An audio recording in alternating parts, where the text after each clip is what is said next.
আসসালামু আলাইকুম। আজকে আমি হাঁসের মাংস রান্না করব। এই জন্য প্রথমে কড়াইয়ে তেল দিয়ে দিলাম, তারপর এখানে পেঁয়াজ কেটে দিলাম, গোটা রসুন আর এই তো কাঁচামরিচ দিলাম।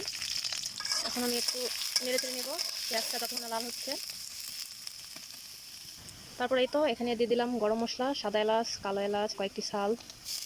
আমার পেঁয়াজটাও লাল হয়ে আসছে।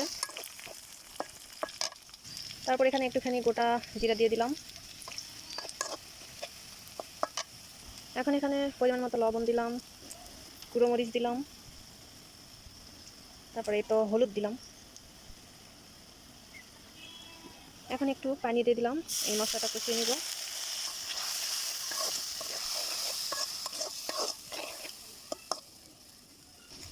এখন এখানে বেটে রাখা আদা রসুন বাটা দিয়ে দিলাম। এখন সুন্দর করে মশলাগুলো কষিয়ে নিব।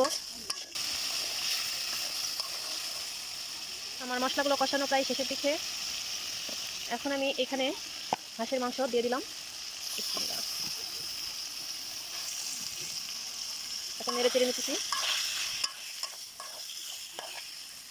এখন এখানে একটু পানি দিয়ে কষিয়ে নিব। এখন এখন এই তো ঢাকনা দিয়ে ঢেকে দিলাম।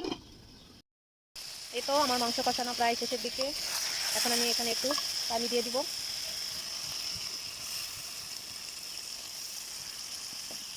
এই তো পানিটা দিয়ে দিলাম অল্প করে।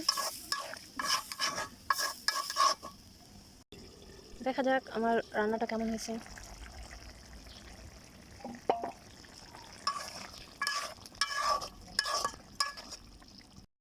এই তো দেখা যাক আমার রান্নাটা কেমন হয়েছে।